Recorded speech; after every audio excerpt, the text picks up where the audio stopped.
Well, hey my fellow video gamers and Let's Players, I am JuddlePlays and welcome back to another episode of the Jak 2 Endurance Test. This is part 2. I will not say the part number in every single episode, because I am not a Let's Player who does that or really likes that sort of thing. Anyways, in the last episode we started this magnificent game by dying a lot, because, you know, I just really suck at this game, and of course I need to show off how much I suck at this game by dying in the game, or dying in said game, but I don't... Okay, right as I was about to say I'm probably not going to die in this part, yeah, that kind of happened. I mean, I didn't die, but I also took some decent damage, and I am not happy about that. That is something I would never be happy about because, I don't know, unless I really like self-harming, which I am not going to be getting into self-harming because obviously self-harming is not a good topic to talk about. At least, like, I'm not a big fan of talking about very bad topics on my channel. But yeah, we did get a little bit of story. We are basically in a, like, future dystopia, and we have to find this Baron Praxis guy,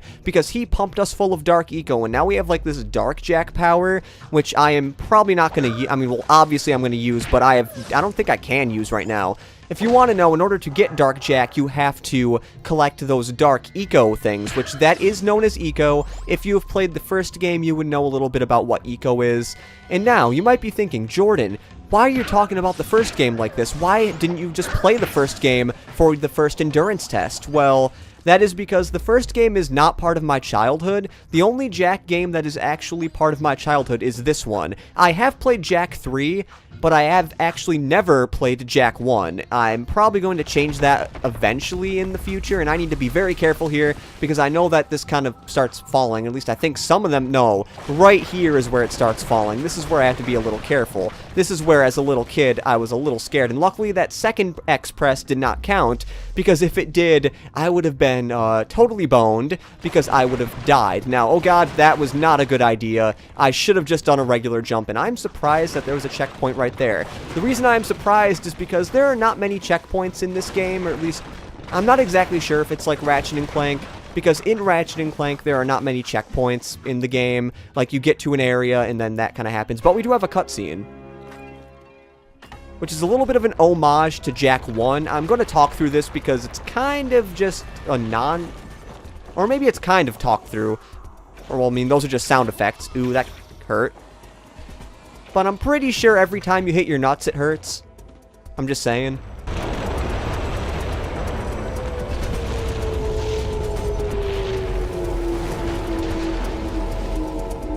Yeah, I guess you guys are in. Well, now Torn likes us, and that is good. And look at this mucky water. God, you can kind of see water out in the distance. Oh, that is what R3 does. R3 makes you go into a first-person mode. Okay, that makes a lot of sense, and that mission went a lot faster than I thought it was actually going to go. I thought it was going to take a little bit longer, but I guess not. But no, what we have to do now is we have to actually make our way back to where we started, and of course, I think all these guys are back because I died.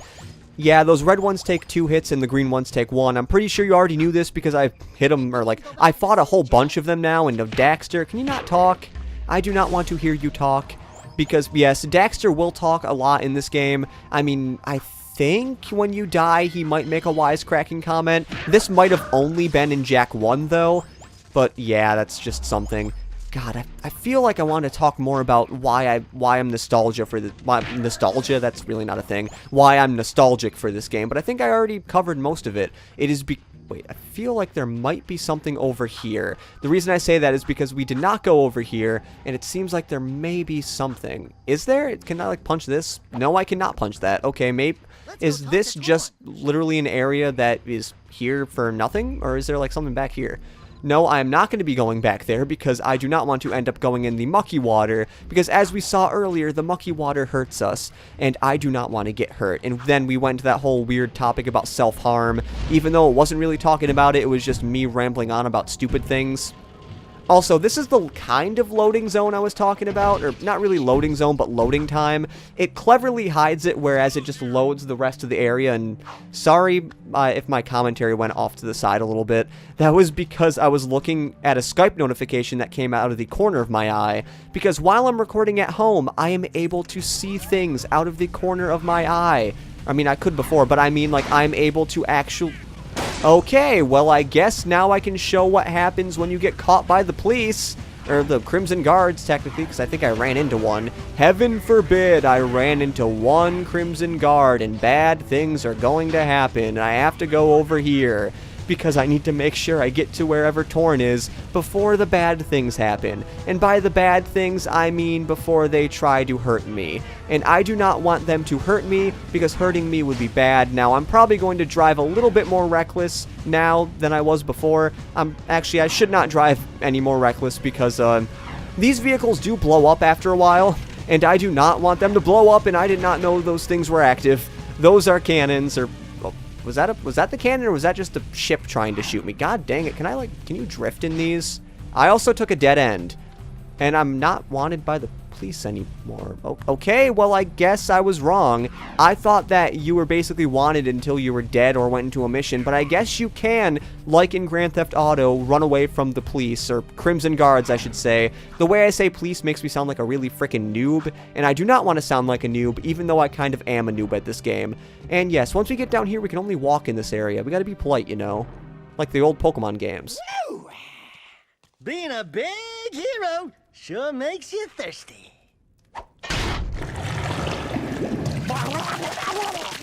Lovely. I'd love to drink that water. The Baron turned off all water to the slums. He's willing to sacrifice innocent lives just to destroy the underground. I shouldn't be surprised. I've seen his evil before while serving in the Crimson Guard. That's why I quit. You were a Crimson Guard? Well, that explains your charming sense of humor.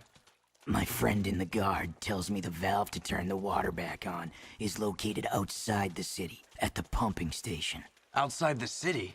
What about the security walls? What about the metalheads? There ain't no petting zoo out there.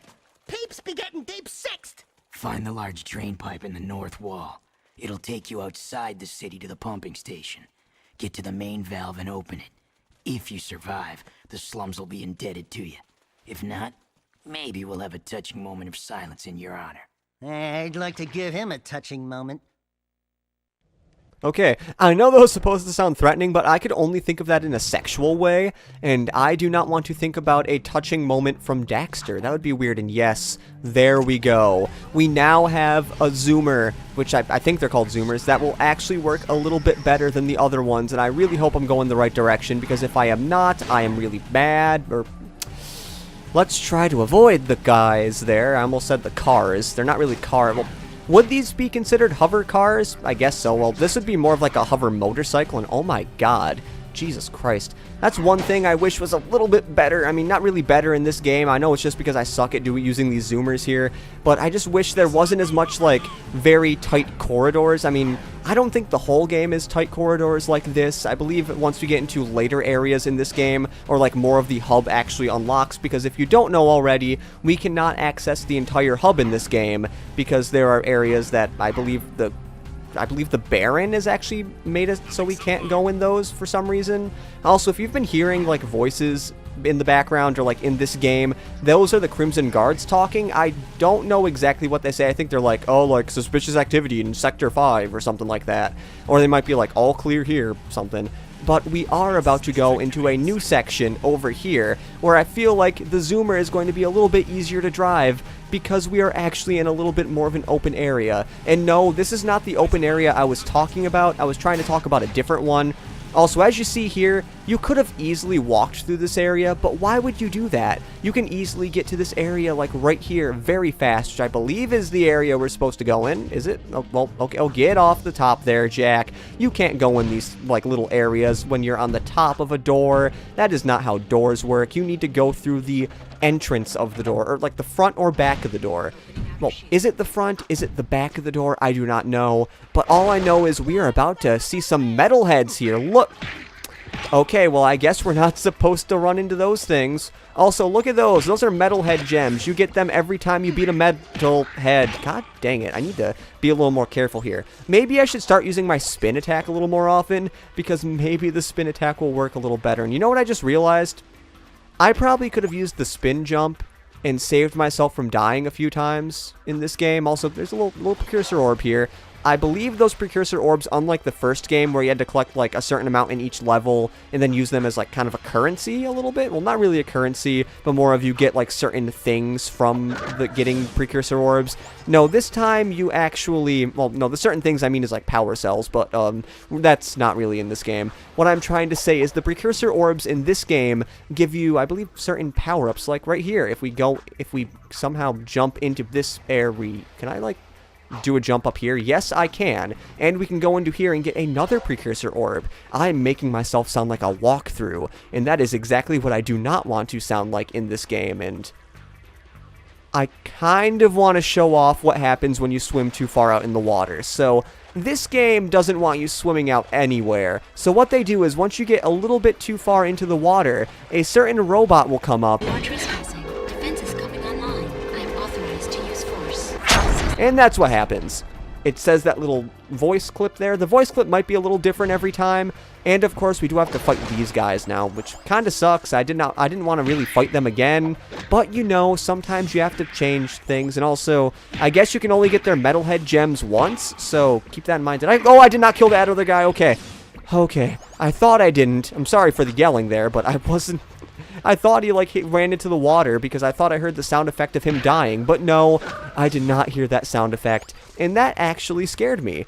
And look at that. Look at the sun going. Actually, there's no sun going down. What I was about to say was just look at the lack of sun here, because yes, that is what this game likes to do. That is the 24-hour cycle at its fine. God dang it. Can I kill these guys correctly? There we go. Oh my god.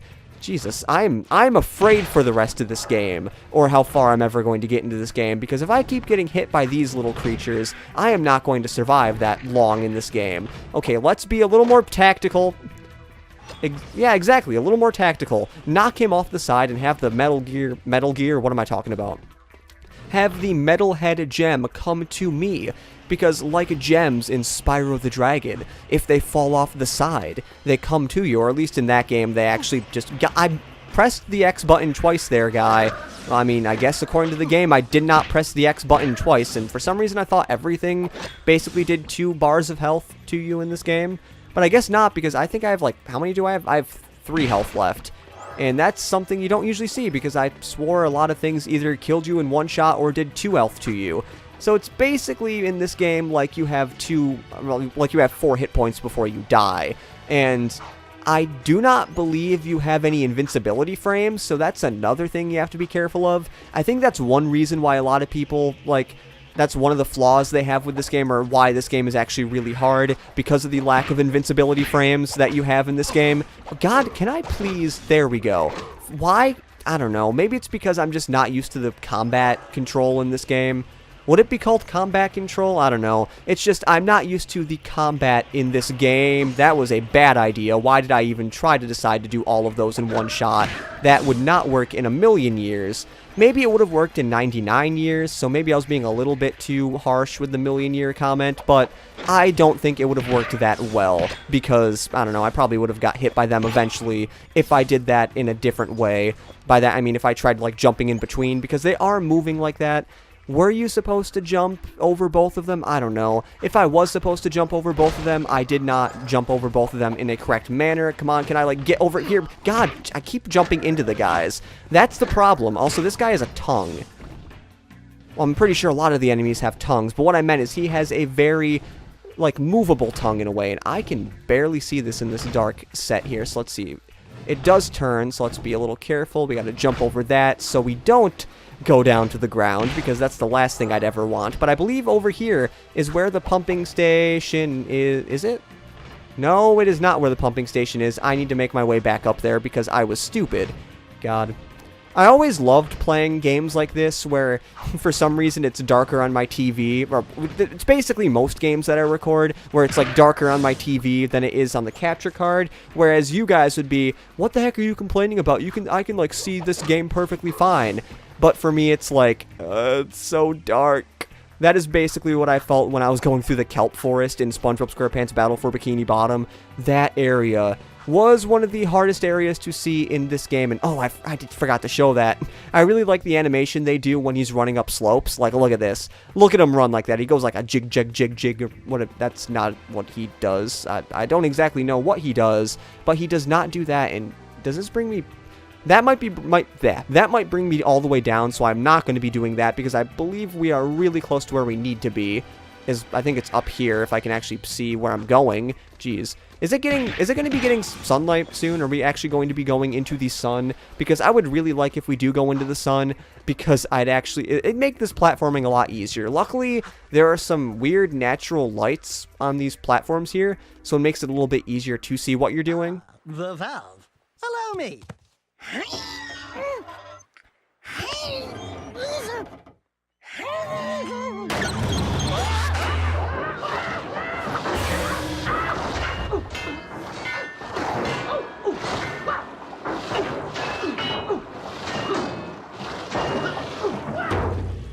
Jack, help!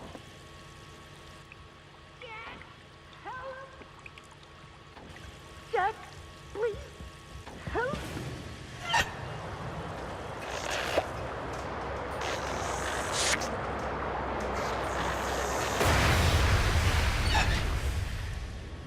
Don't say it. Don't even chuckle. Next time, you turn the valve. Well, are we ever going to have a instance like that where we have to turn the valve again? Also, I just want to mention, as you saw, there was an autosave there. The autosaves do not always work like that. By that, well, I shouldn't even say what I'm saying. It does save the game, but sometimes they don't work as checkpoints. So the game could be autosaving, and then you die, and then you have to redo that mission over again, and that's definitely not what you want to do. And oh wait, is that a new thing that's popped up on the... I almost said board like the world, because that would be something I'd want to show if it is something new. Is there a well, duh, there's obviously a faster way to travel. The faster way to travel is doing that roll move. Can I, like, walk past you? There we go. I'm not meaning any harm, Crimson Guards. I'm just walking right past you, or more of like a jog past you, if anything. Okay, go past here. I do not care if I accidentally hit the other guys, because the Crimson Guards don't care if I hit pedestrians, and I do not care if I hit pedestrians. What if I run into you? Okay, that does not do anything. I mean... Maybe I did not run into him at a fast enough rate. I know if you roll into them, they get mad and start shooting at you. But when you're on the ground, it's a little bit worse. We're trying to avoid these guys because they start shooting at you like crazy. And the Crimson Guards come in multiple numbers. It like never stops. It is like the cops in GTA. Oh wait, there we go. That's what I want. Also, if you want to know, you have to press triangle to jump on and then triangle again to go where you want to go, and there we are. I believe I know what this place is, I think. It's kind of sad that I went on this zoomer here because I didn't really need to go. But let's talk to this guy. Greetings, great warrior. I sense there is a dark rage burning within you, and in time, it will destroy you with its madness. Only the last power of the precursors can save you. Destroy my enemies, those creatures you call the metalheads. Bring me 25 of their skull gems, and I will teach you how to control these powers. Yes, you can press L2 to summon the dark powers, but I'm not going to be pressing... Actually, let's do it right here. Okay, now we have to hold the L2 button, and then we can press L2 again, or like, I think we hold it, or... No, what do we do? I think there's a way that you can actually get rid of it. I'm not sure. Do you have to, like, press triangle, press circle, press square? What do you do? I swear there was a way to get out of the mode. Or maybe we don't know how to get out of the mode yet. I'm not sure. But yes, you do not stay in dark check mode forever. You do go out of it. But I do have to say that is about it for this episode of the endurance check. Endurance test of Jak 2, not endurance check. I don't know what we're checking for endurance here. But no, that is the end of this episode of the endurance test. I said that way too many times. But anyways, in the next episode, we are going to be going back to Torn to see what other missions he has for us. Because, well, you know, we're only at the start of this game, so he probably has a lot of other missions for us, and maybe we'll get to other people that will give us missions, but that's probably not going to happen for a little bit. So, this has been Juddle Plays saying see you later, and goodbye until then. Ow.